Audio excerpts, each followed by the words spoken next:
Well, my name is Todd Cox, and this is my wife, Amy, and we've been married for 12 years. Through the entire 12 years almost, we've been involved in different ministries here at Westover.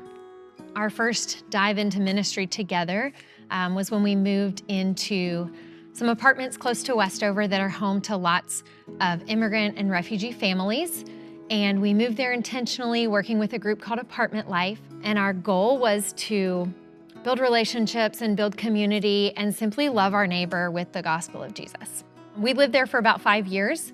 We learned to be flexible and to kind of give and live with some sacrifice.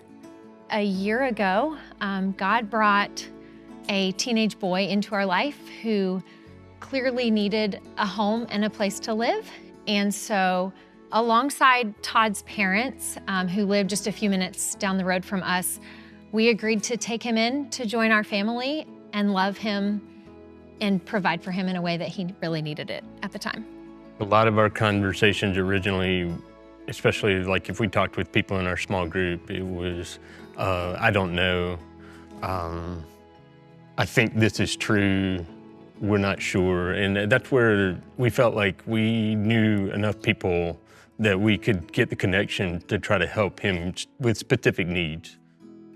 I think for me, there was not a big, clear calling. This is the next year of your life or 2 years. It was more, this is the next right step, and then another next step and another next step. I think sometimes in life there are big callings and you know this is what God is calling me to do. In this moment, it wasn't a big life change or a long-term thing. It was a day by day, one next step and another of obedience.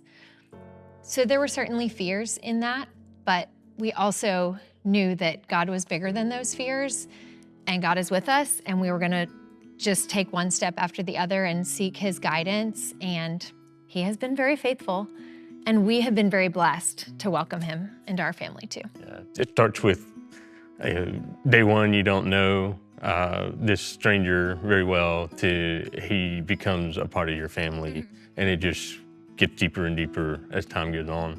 One huge thing or huge way that God has just shown us His presence is the people that He has put in our path to support.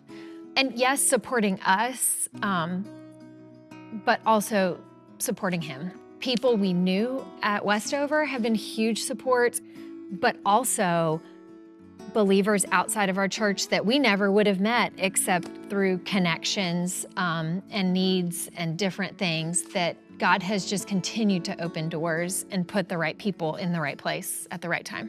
We come across needs that we didn't have answers or any kind of roadmap of how to address, but because of those people, we were able to piece things together and move forward.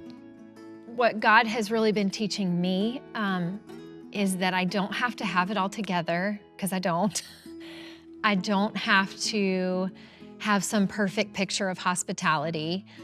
I don't have to have all the lovely food and the perfect this or the perfect that in order to welcome someone, in order to love sacrificially. You just do. And it gets messy. It's not always pretty, but you just obey and follow God's next step and next call and put one foot in front of the other and know that God is in the messiness too. There are plenty of times when he gets to see our family, not at its best. But maybe that's a good thing. Maybe he gets some insight on, despite the fact that we have our moments where we're living out sacrificially, but we're not perfect and we don't have to be. We have Jesus, and we need that.